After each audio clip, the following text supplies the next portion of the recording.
La liquidité se forme partout sur vos graphiques. Et c'est souvent elle qui va déterminer si ton trade est gagnant ou perdant. Un des niveaux les plus importants où vous allez trouver le plus de liquidité sur les marchés, c'est lorsque le prix accumule. Et c'est très souvent autour des zones supply et des zones de demand. Dans cette masterclass, je vais vous enseigner ma stratégie complète qui est basée sur la liquidité et qui va t'aider à éviter des pertes inutiles, mais surtout qui va augmenter ta précision. Et par la même occasion, augmenter ton win rate en mettant en adéquation tes niveaux d'intérêt et toute la liquidité que tu vas pouvoir trouver sur tes marchés. Et surtout, les niveaux les plus importants que tu dois regarder chaque jour sur tes graphiques. Et donc, mathématiquement, faire de toi un trader qui sera bien meilleur. Si vous êtes nouveau et que vous ne connaissez pas encore les bases de la liquidité, je vais vous l'expliquer dès maintenant. Si vous êtes déjà expérimenté sur ce concept, alors pour vous ce sera qu'un simple rappel, mais qui est super important pour comprendre la suite, parce que ça va être les bases de la stratégie et des confirmations que je vais vous expliquer dans cette vidéo pour prendre des setups avec des très hautes probabilités de taux de réussite et surtout des très gros profits. La liquidité, concrètement dans un marché, elle se réfère à quoi? C'est des ordres qui sont généralement sous forme de stop loss et de buy stop et de sell stop. En réalité, il y a deux formes très courantes de liquidité que vous allez retrouver. Et c'est les deux qu'on va utiliser dans la méthode la plus avancée que je vais vous expliquer dans cette vidéo. Ce sont les equal high, donc des points hauts qui sont égaux, et les equal low, des points bas qui sont égaux. Et en réalité, vous allez refléter ces niveaux comme une zone support ou une zone de résistance. Ensuite, il y a les lignes de tendance, ascendantes et descendantes, haussières ou baissières. En réalité, une éducation qu'on peut voir de manière très générale par rapport au trading retail de particuliers, on va vous suggérer que lorsque vous voyez un niveau de résistance sur un marché, vous devriez chercher à vendre sur cette résistance. On est bien d'accord là-dessus. Donc après, on a un deuxième retest, on touche le niveau, tout ce qui se situe à partir de là devient un bon niveau de vente. L'idée générale, c'est donc que lorsque vous vendez, votre stop loss sera placé au-dessus de la résistance parce que l'on pense que le marché va probablement réagir à ce niveau de résistance et repartir à la baisse sans le dépasser. À partir de ça, on a une indication très forte. C'est qu'il y aura beaucoup de traders avec des stop loss qui seront placés au-dessus de ces equal high, donc de ces sommets. Donc ici, on a l'indication qu'il y a des stop loss. En plus de ça, on a aussi des traders de cassure breakout qui vont chercher à voir le marché pousser vers le haut et casser le niveau de résistance, puis l'utiliser lors du retest comme un support pour acheter. Donc en plus des stop loss qui seront placés au-dessus du sommet, on va aussi avoir des ordres buy stop, qui sont des ordres d'achat automatiques lors de la cassure. En résumé, ça crée davantage de liquidité et plus d'ordres au-dessus de ce niveau. Maintenant, si on réfléchit à ce qu'est un stop loss dans le cas d'une position de vente, c'est en réalité un ordre automatique pour racheter des contrats à un prix plus élevé que celui auquel vous l'avez vendu. Et c'est ça qui crée votre perte. Parce qu'en fait, un ordre de vente à découvert, c'est-à-dire vendre à ces niveaux, signifie simplement que vous vendez avec l'obligation de racheter plus tard, que ce soit à un prix plus haut ou plus bas. Et dans ce cas précis, les stop loss sont en réalité des ordres d'achat. On a donc une grande quantité d'ordres d'achat situés au-dessus de ce niveau sous deux formes, les stop loss et les buy stop. Ça va donc créer énormément de liquidité acheteuse. Alors, quelle opportunité ça représente? Eh bien, imaginons simplement que vous soyez un trader institutionnel, une banque, une société ou simplement un gros acteur avec des capitaux énormes, des millions d'euros, et que vous souhaitez placer de gros ordres. Maintenant, si vous réfléchissez à la situation, juste en dessous de cette résistance, si vous voulez vendre pour des millions d'euros de contrats, vous allez obtenir un très mauvais prix parce qu'en réalité, ce qui va se passer, c'est que vous allez réussir à vendre une petite partie à la base de ce mouvement, mais la taille de votre position risque de faire chuter le marché, simplement parce que les montants que vous manipulez sont énormes. Alors, votre deuxième exécution, elle pourra se faire sur ce niveau, puis une troisième un peu plus bas,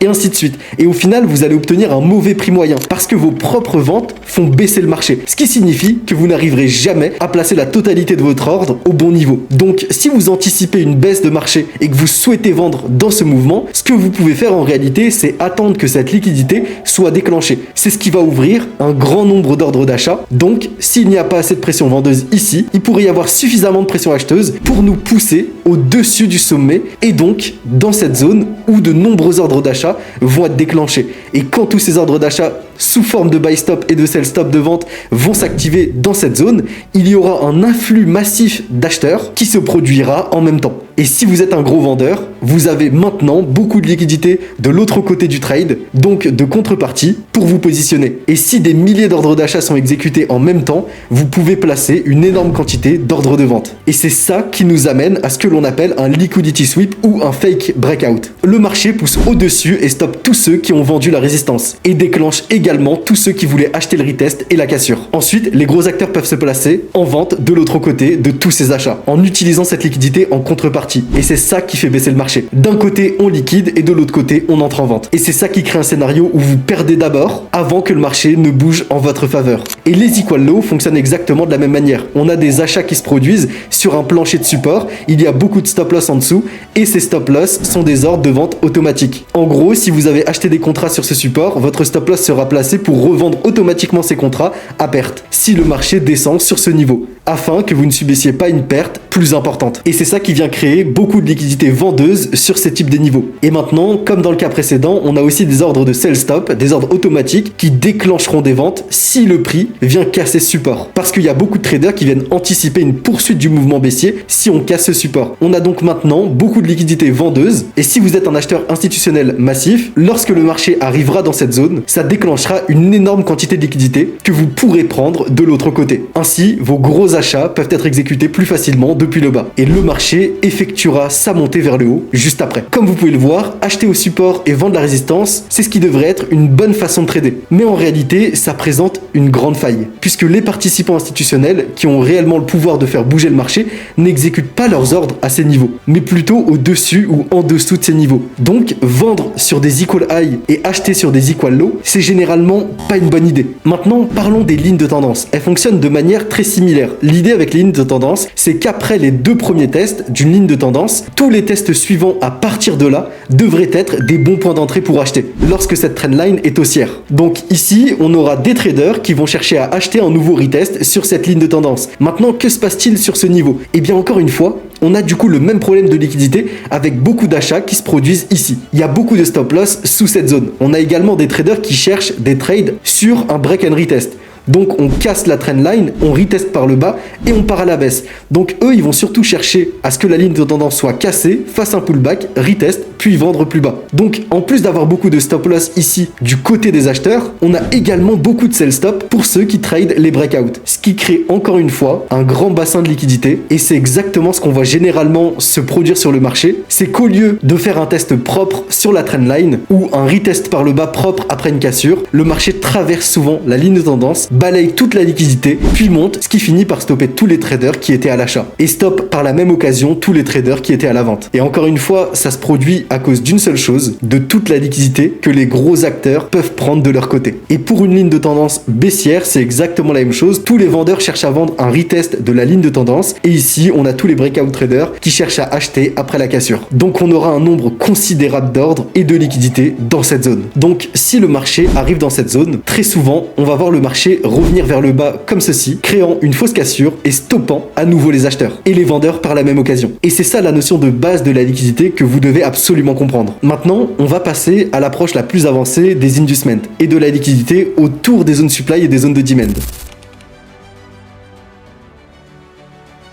Donc, même si les concepts de liquidité, de structure et de déséquilibre et d'imbalance, supply-demand vont tous ensemble, sous forme de price action, ou ce que certains appellent la smart money trading, on doit quand même rester conscient de la liquidité autour des zones supply et des zones de demand. Et dans cet exemple, on va directement regarder sur une zone supply, c'est-à-dire sur une zone de vente, où nous aurons cherché des ordres vendeurs une fois que le marché revient dans cette zone. Et dans cet exemple hypothétique, ce qu'on veut s'assurer, c'est de prendre en compte les facteurs de liquidité, comme les equal high ou les equal low, et la tendance lorsqu'on regarde nos zones supply. Donc si on arrive dans une zone supply et qu'on forme ce genre de price action, où on crée des zones avec des equal high, un double top, on veut pas vraiment vendre à partir de là. Et la raison, c'est que même si on réagit depuis la zone supply, on a toujours ce facteur de liquidité et on pourrait être confronté à ce que l'on appelle un inducement, où en fait on va être attiré par le marché et piégé sur ce niveau dans une vente avant que le marché ne prenne ses sommets, ses equal high, pour ensuite chuter dans notre sens. Donc supposons qu'on vende sur ce niveau et qu'on attende simplement que le marché continue de descendre. Le risque ici, c'est qu'on ait un mouvement agressif vers le haut, qui prennent les equal high qui se sont formés et donc potentiellement que l'on se fasse stop loss. Et en réalité, c'est assez fréquent. Donc quand on crée des equal high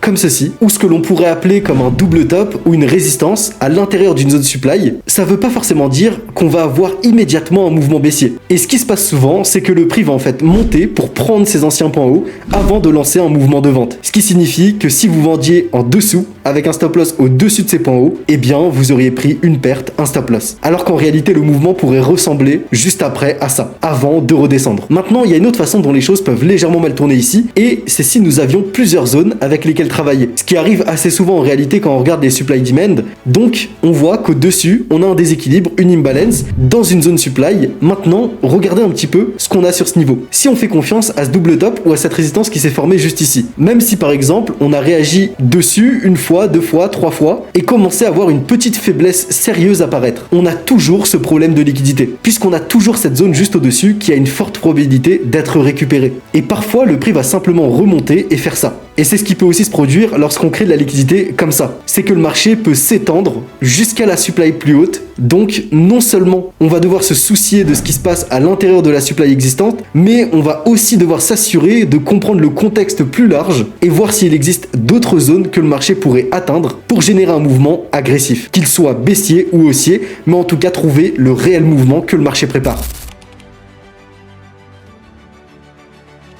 Alors, comment faire exactement pour contrer cela? Comment s'assurer de ne pas se faire liquider? D'abord à l'intérieur de la supply qu'on observe, et ensuite dans un contexte plus large où il pourrait y avoir d'autres zones vers lesquelles le marché serait attiré. Et bien en réalité, il existe un modèle d'entrée qu'on utilise pour contourner ce problème. Et on va l'appeler ici la confirmation standard. C'est rien de nouveau, c'est quelque chose que vous connaissez probablement déjà, mais peut-être pas dans ce contexte. C'est simplement un change of character qu'on va identifier à l'intérieur de cette zone ou de cette autre zone pour mieux valider nos trades et avoir une forte probabilité de taux de réussite, du moins avoir un win rate beaucoup plus élevé. La confirmation standard, elle correspond à un marché qui évolue avec des plus hauts et des plus bas plus élevés. Et comme ce mouvement est haussier, ici, c'est-à-dire une tendance haussière, exactement parce qu'on crée des points hauts de plus en plus bas et des points bas de plus en plus hauts, ce que l'on va attendre, c'est que le prix bascule vers le bas, en cassant le dernier point bas qui a été laissé, à partir duquel on va chercher à vendre depuis le point haut qui a été laissé. Ici, notre idée de vente, elle va s'activer à ce moment-là. C'est ce que nous montre la confirmation standard. C'est un changement clair de contrôle de la main des acheteurs à la main des vendeurs dans notre zone supply. Et c'est ce point ici, cette cassure vers le bas, qui valide un change of character. Ensuite, lorsqu'on revient en arrière, on peut vendre en toute sécurité sur ce retracement pour prendre une nouvelle impulsion baissière. Et maintenant, si on regarde notre exemple précédent,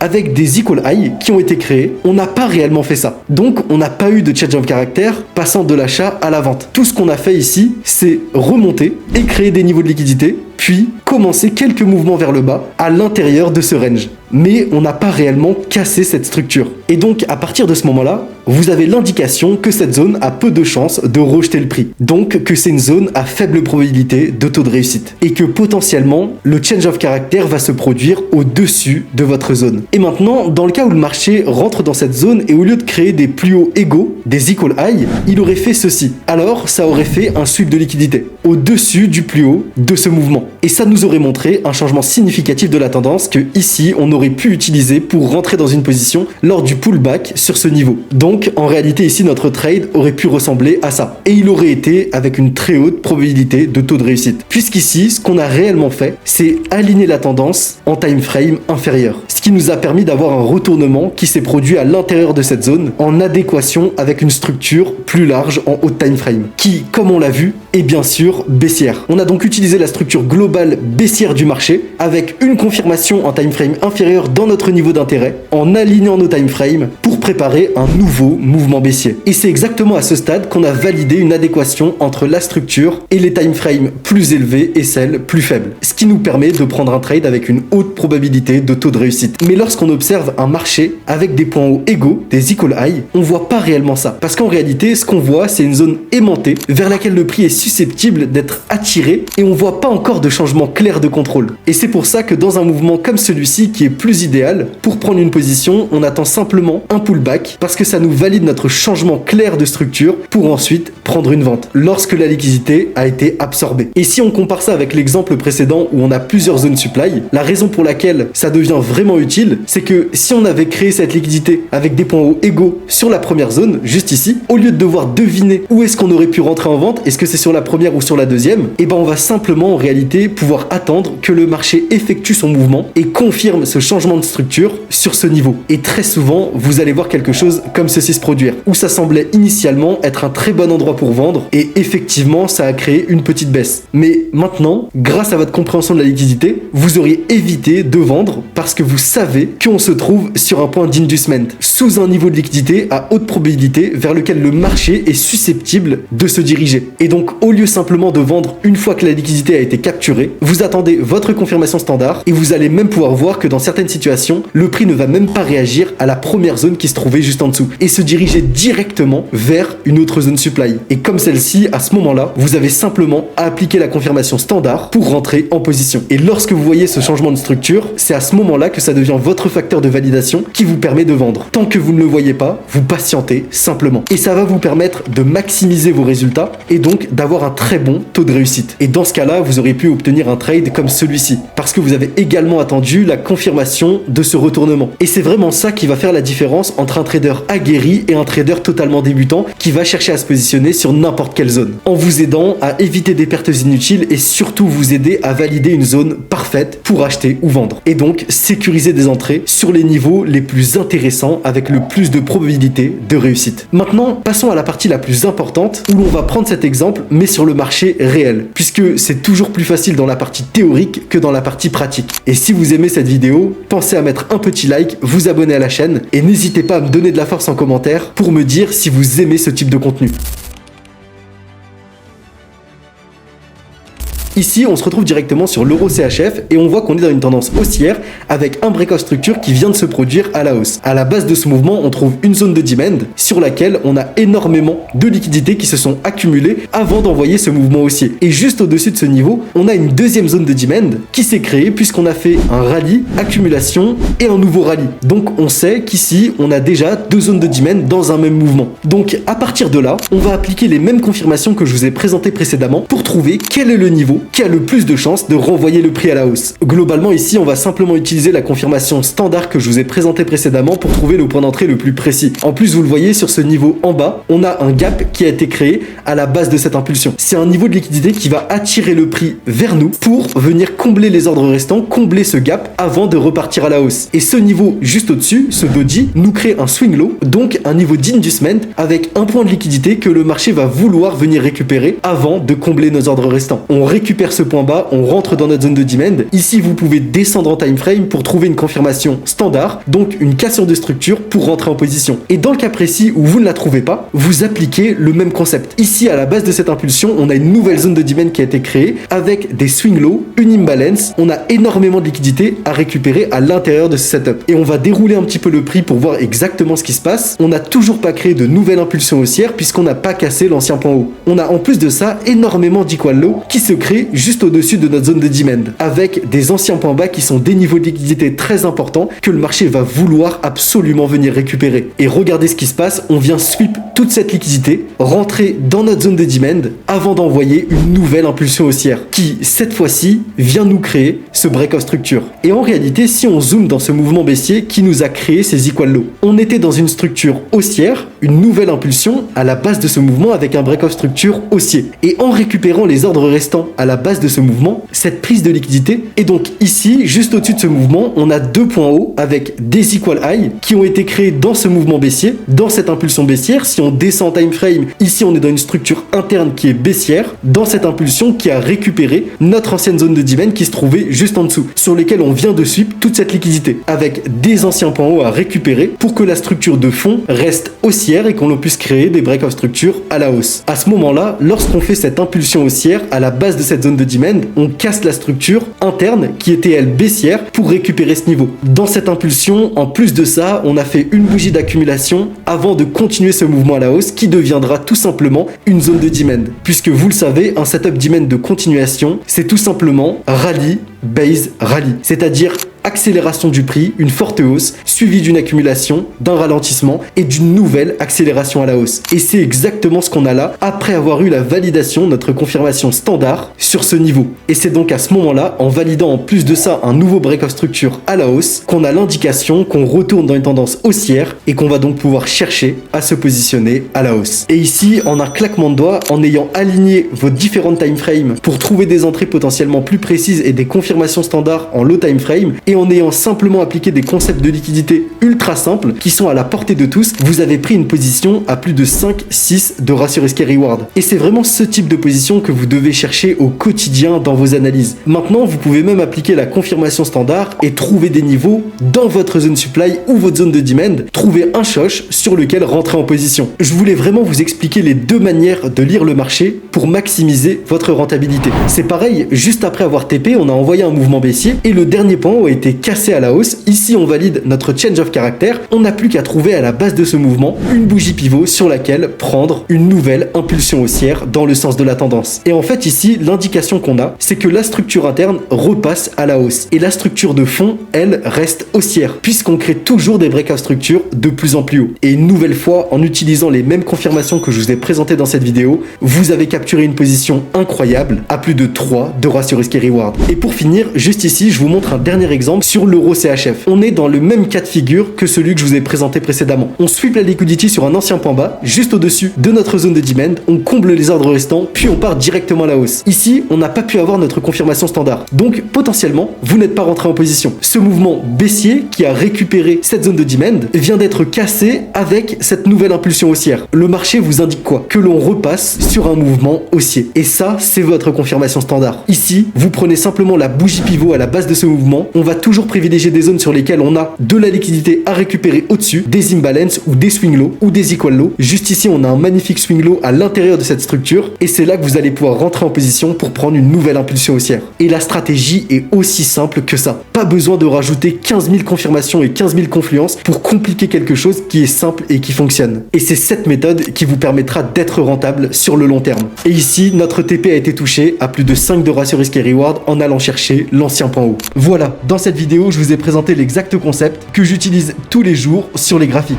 afin de confirmer mes niveaux d'entrée. Et c'est avec ce même modèle que vous allez éviter tous les différents pièges que vous allez pouvoir trouver sur vos graphiques et surtout tous les niveaux d'inducement, là où les traders débutants viennent se faire piéger. Et en fait, toutes ces poches de liquidité qui servent simplement à la smart money, aux institutions, pour elles venir se positionner. Et c'est ça qui va vous permettre d'éviter un trade sur lequel vous seriez fait stop loss et plutôt avoir une entrée ultra précise juste en dessous de ce stop loss afin de prendre un trade qui lui sera gagnant. Et en réalité, ces dernières années, j'ai eu d'excellents résultats que je vous montre d'ailleurs chaque jour, que ce soit dans mes vidéos YouTube ou sur tous les lives trading et coaching que je fais sur cette même chaîne YouTube, avec déjà des centaines d'heures de rediffusion et surtout avec cette même stratégie que j'ai déjà enseignée à des milliers de membres directement sur mon groupe communautaire et qui, je le répète, est accessible totalement gratuitement sur le lien qui est dans la description. Et là-bas, je vous partage au quotidien mes analyses, mes prises de position et surtout mes stratégies. Tous les outils secrets que je vais utiliser et qui me permettent d'avoir un écosystème ultra rentable et faire des profits de manière constante et surtout sur le long terme. Et c'est ça le plus important. J'espère que vous avez apprécié cette vidéo, que vous avez mis votre meilleur pouce bleu